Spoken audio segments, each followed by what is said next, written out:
Hello and welcome to Hanratty and Karate. For the last two podcasts, we spoke to Edmond Otis on his start of his career and then a competition experience.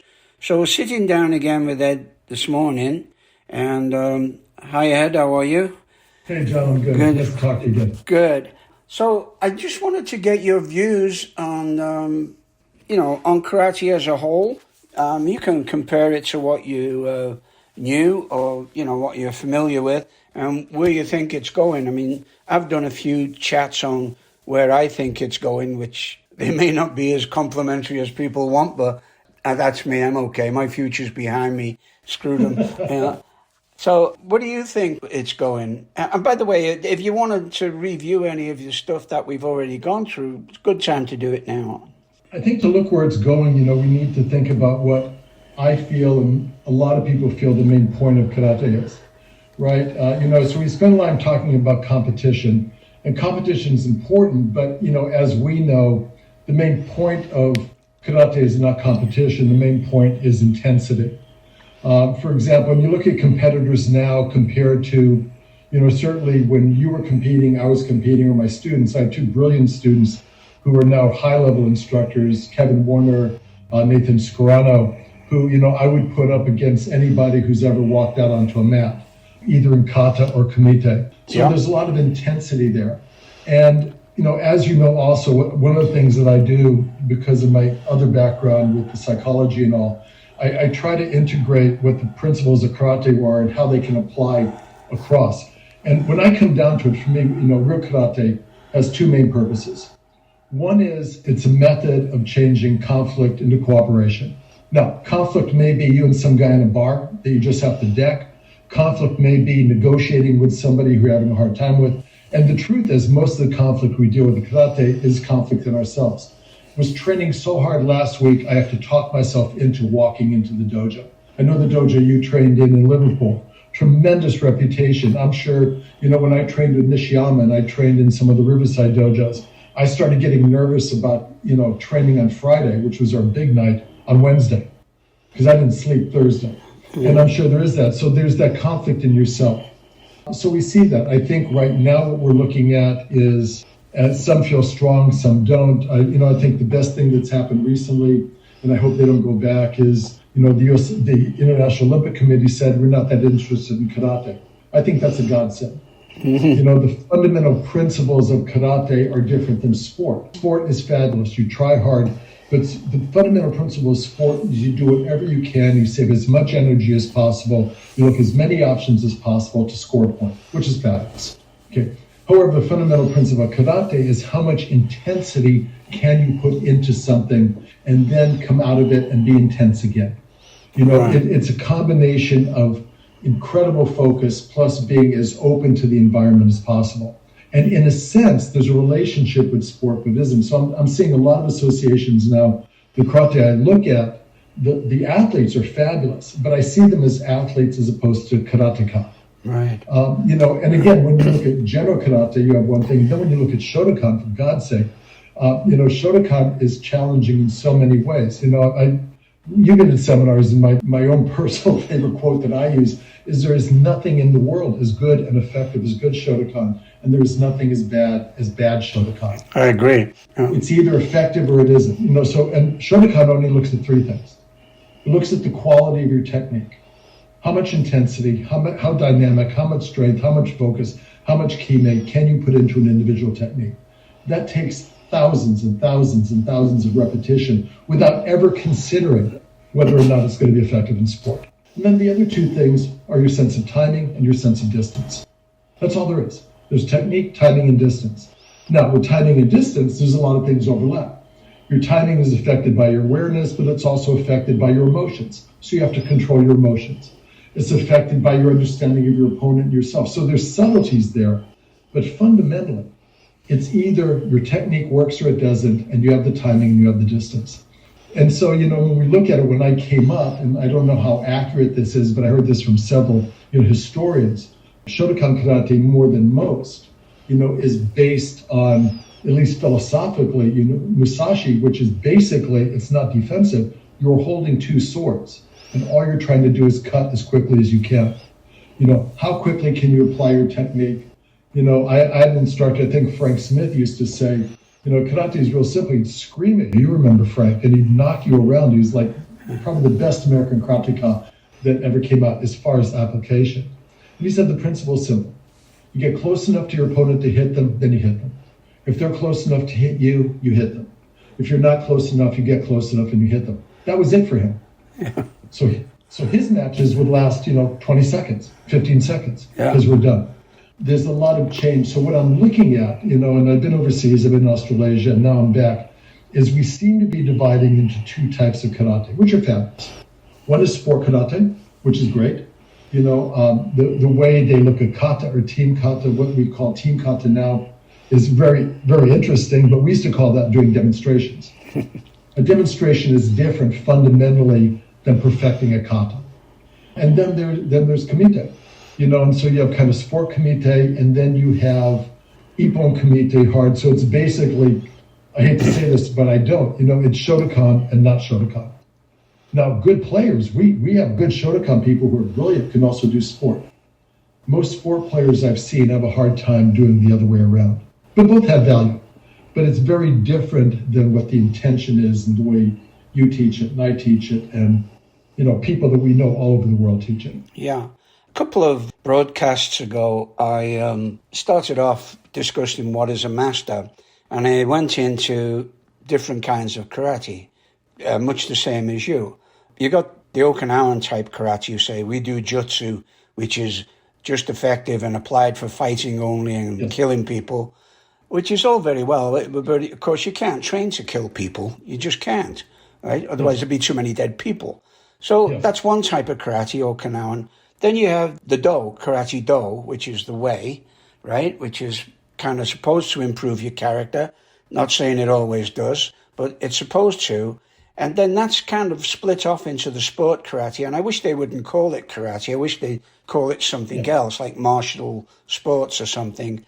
And then, of course, they have the ultimate and the no-touch idiots and all the fringe nutters go around calling themselves Tenkan no-touch bullshit, And I think, like you, I don't pay that much attention to that anymore.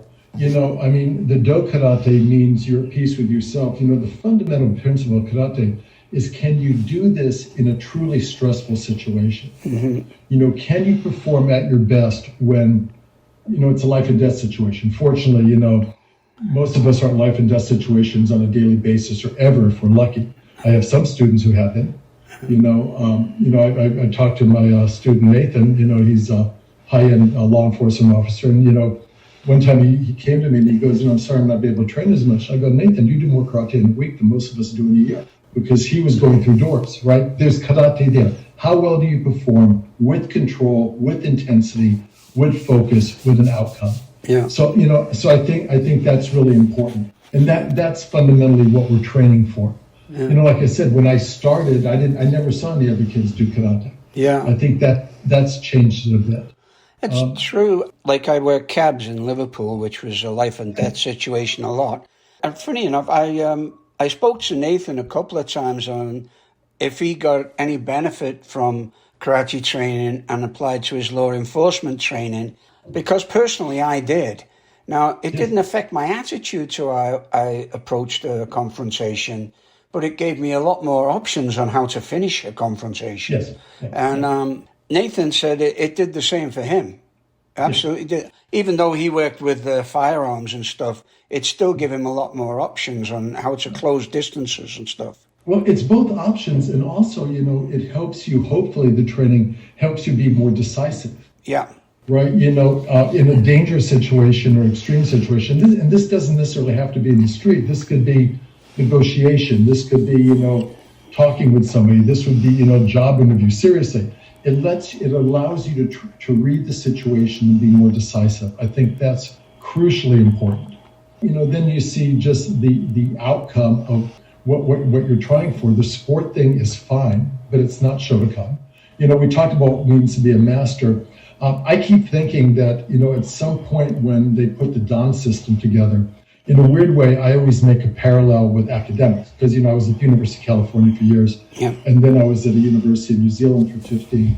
And, they always say that, at fifth dan, you're karate master.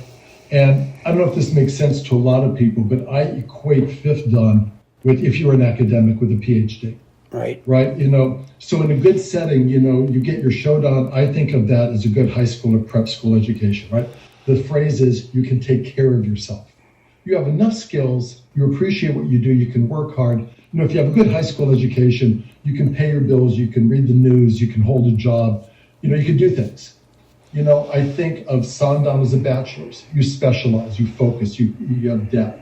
But then in academics, what they say is that as a PhD, you need to contribute new information to the environment. You have to come up with new knowledge. For us, fifth dan doesn't mean that. But what it means is hopefully at fifth dan, not only are you doing Shotokan, it's your Shotokan. Yeah. So your Shotokan is absolutely correct, but it may be different than another fifth dan Shotokan, because here, it's that thing about spontaneity. You're also you've trained enough, you're fluent enough that you're able to invest your personality into it. You're not worried about what you do. So in a sense, I think of it like language. There are a lot of writers, if you want to use that example, who write brilliant English, very correct English, but their style is entirely different. We know, and it should be, a lot of Shotokan players, or a lot of instructors. If you didn't know what you were looking at, you would think it's different styles. Now, we've talked about this before. Current JK is not so much that, but it's good. But, one of the strengths of Nakayama, and Nishiyama used to tell us this.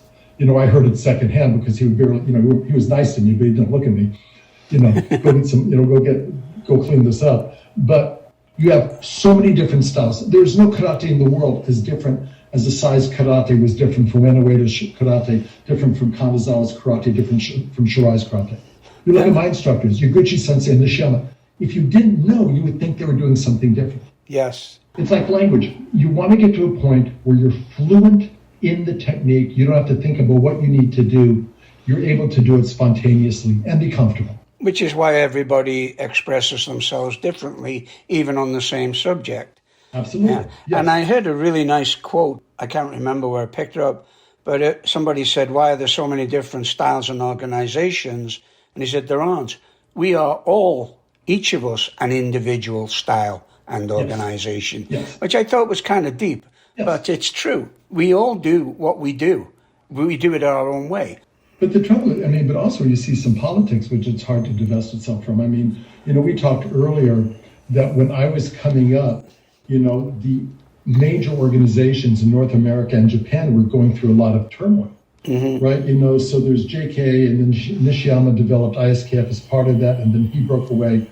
Okazaki broke away with from ISKF, and he started his. And the fundamental thing is they fundamentally had a difficult time separating politics from level. If it's true that at fifth dan, it's your karate, you're a master.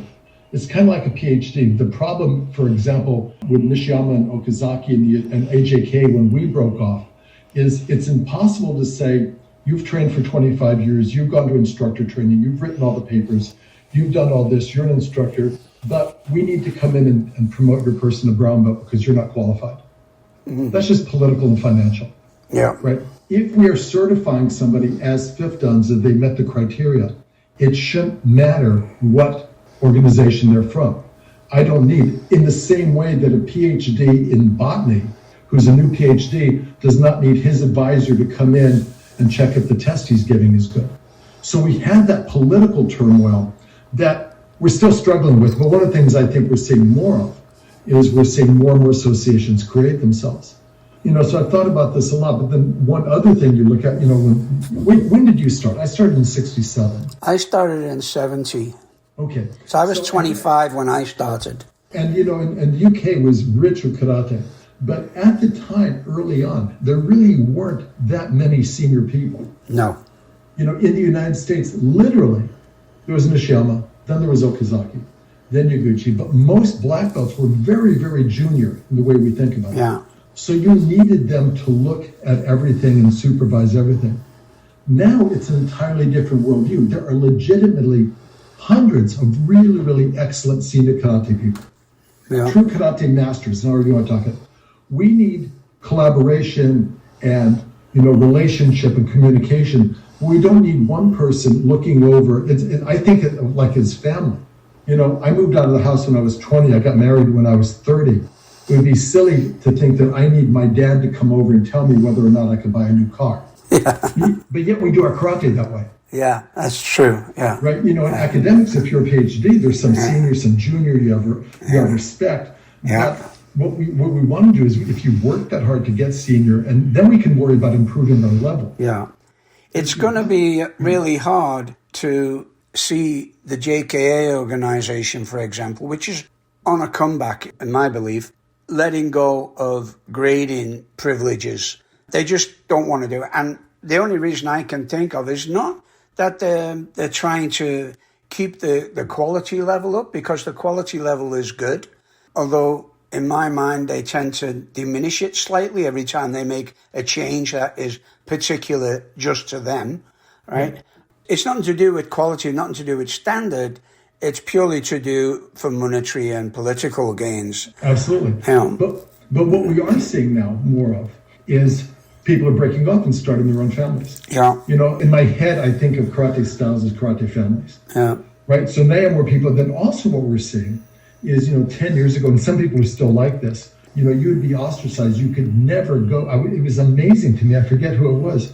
One of my students, he had been my student, then he started training with a JKA instructor. And there was a seminar, and he went to this other seminar of another JKA instructor. He was almost kicked out of the dojo for training with somebody else. Well, we had that in the 70s, early 70s. I remember Frank Vernon took one of the black belt girls down south to train with a guy called Ray and Pauline Fuller. And when they came back, Andy Sherry, dojo sensei at the time, he barred Shelley from coming into the dojo, which is absolutely ridiculous to me, just because she'd gone down. And the other thing was, it was a bit chicken, I thought, was he didn't ban the Sandan, Frank. He banned the Shodan, the girl. But that's just politics. I think we're moving away from that. Yeah. My wonderful, senior student, Kevin Warner, is brilliant. He has his own dojo. Yeah. But, our association has transitioned. Yeah. He's now enjoying the fact that he's able to, and he takes his students to a multitude of different organizations doing JK Karate. Yep. He invites them to him. So there seems to be that openness where now it isn't, it really is one karate family to another. Yeah. It's. I agree with you to a certain extent. I mean, I went to a NACA seminar in Toronto just last year, JKA. Very nice, really nice training. I didn't really get an awful lot from it, but I admit he's an amazing karateka. And they have a great following. And actually this weekend, my senior students are at another seminar, a JKA seminar. And it's the same with Kevin. But there's still the reluctance among certain organizations. Like I have a good friend, Dave Jones, that I've known him since he first came to Canada. But he was training with me then, but he joined ISKF under Yaguchi. And I think he's head of Canadian ISKF now. And they just don't allow anybody into their seminars or competitions, and they won't go to anybody else's seminars or competitions. There's a word for that. It's sad. Yeah. It's funny. Yeah. You can call it one or the other. I know people like that. Yeah. We like the control. That's fine. Yeah. There's some, if we use the family parallel, some people you can go to other people's houses and some people you can't. Yeah. I don't have that much time for it. If we both trained with the same base, we both trained for 30 years, and we were in line together, and just because there's an affiliative difference, it doesn't mean we aren't able to share and express and show our karate to each other. Yeah, yeah. If my students, I'm delighted, sometimes I think they're worried they might like somebody else. So I don't want my student to go to somebody because, oh no, but it doesn't work that way, right? I mean, one of two things happen. I encourage my students to train as many places as possible. One of two things happen. Either they learn something they didn't know before and they bring it back to the dojo, or they come back and they go, God, I'm really lucky to be here. Either way, it's a win. Yeah, that's Either true. Way, it's a win. Yeah. But I mean, that's just human nature. But I think but from what I've seen lately, it looks like I agree with you. Karate is it seems to be in the last 4 or 5 years, I'm seeing a nice increase in level. Yeah. More paying attention to sharp fundamentals. I'm really pleased about that. Yeah. Ippon Karate isn't trying to wrestle back and forth. It's really doing Ippon Karate. And we're seeing some beautiful examples of that. Yeah. And And the sport karate is fine. It's just different. And a lot of them are brilliant athletes. The kata, I think, I'm a little frustrated about sport karate kata because, if anything, sport karate kata, if you want to use a sporting example, traditional Shotokan kata competition looks like gymnastics. Yeah. It's dynamic, it's principled, and all we're looking at is explosiveness and move from technique to technique and difficulty level. Yeah. Gymnastics could never do competition the way sport karate is right now. Yeah. My biggest problem with sport karate kata competition is it's all ego. And karate is not supposed to be about ego at all. But what you have, people who only train for kata, that's all they train for. And it's how good do I look? How fancy can I make it within the bounds of not looking ridiculous? But then again, you have that karate that does look ridiculous, and I mentioned this, where they scream all the way through it and jump up and do 6 somersaults and all that. It's contrary to the principle of what kata is. That's true. And not just karate kata, any kata. Yeah. It's contrary to the principle of form and efficiency and relationship, the integration back and forth. I mean, if we were doing, I have a really good friend who's very, very senior, and one of his hobbies is he's Japanese, he does bonsai. And we were laughing. He said, I showed him this, and we're talking, he knows about karate. He's a judo man. But he was saying, if we were doing bonsai that way, I'd have Christmas lights on it and little whirlybirds on it. Yeah. But that's not what bonsai is about. No. It's the simplicity and the directness and the cleanness and, the spontaneous inspiration of it. Yeah. So, but it's just different. It's fun. I'm actually happy that the distinction is coming because what they do is difficult. Yeah. It's interesting. It's okay to look at. Yeah. Some of them are brilliant. There's no question about that. But it's not kata. Well, it's like Fumio Demura said to me once. We were refereeing the police fire games years ago, and Demura Sensei was the chief referee, and I was refereeing, and we had some weird and wonderful stuff come up there because it was the world, right? Yeah. And I turned around and looked at him, and he comes up and he goes, John. He says, I know it won't work, but it takes a lot of work to do it. Yes. And honestly, it did. I had one guy do mawashis all around the mat, switch legs, and do mawashi all the way back again. And then he bowed and went up and looked for us to make a score. And that was when I turned around to Demura and I go, what? And he goes, yeah, but it takes work to do it. Yeah, I couldn't have done it. I really couldn't. No, of course not. And if he's competing against other guys who are doing that, he's the best bouncing mawashi guy in the world. No, God bless him. It's fine. What I'm interested in is not limiting it, but expanding it in terms of the intensity. Yeah. I mean, you look at competition now, the intensity is there, but we do have, this part of it, I think, is helped by sport because we recognize we do have a broader range of dynamic techniques being used now than we did 30 years ago. Mm-hmm. Right? Yeah. Can you deliver a back kick? Can you deliver washi-geri? Can you deliver back fist strike with the same intensity that 30 years ago we just used to use gakuzuki and short punch? Yeah. Right? And so there is that. I mean, there is growth there. I think in that sense we're benefiting from it. Yeah. But I think you want to keep in mind what is our principle? What is the main what we're trying to do? I think competition is good, and I'm just a big fan of Ippon Shobu, like the Worlds and Eska, and I had a lot to do that over the years, purely for the fact that it promotes karate. Yes. It lets people know that there is an art here that you can benefit from, and we all know the benefits of it without extolling them here. I mean, otherwise, we wouldn't be doing them after 50-odd years, But also, I think there's a pure benefit. I think everybody should do some competition, within their limits. Yeah. And for me, the benefit, that's really, when you do community or when you do competition, that's almost the only time in our training where we don't know what the outcome is going to be. Yeah. Right? And that's important. You create the outcome. You can do all the timing training you want. You can do the jitsu. You can do the setup. And all those things are incredibly valuable. But what I do think the competition does, especially kumite, it isn't that if I do well, if I do really brilliantly, I know what the outcome is going to be. It's like semi-freeze form. No. Yeah. You don't know the outcome. And that's very much what I feel martial arts is preparing you for. That's good. That's a really good concept. That if you don't know the outcome, It's also a good way of testing just how far you've come in your training. And that's what we're testing for. Yeah. I mean, that's what we're training for, to prepare ourselves, theoretically, you tend to romanticize it, to be able to deal with anything. Yeah. At your best. And you only incomite. Yeah. Are you in a situation, the outcome isn't predetermined. Yeah. It's up to you, and it's up to taking a chance and being spontaneous. Yeah. And I think that's part of where the real value is. Yeah, and there's some great competition around them. I watched the JKA finals from a few weeks ago, and this weekend they had the ESCA tournament on, the European, and UK won again. England's starting to come back again.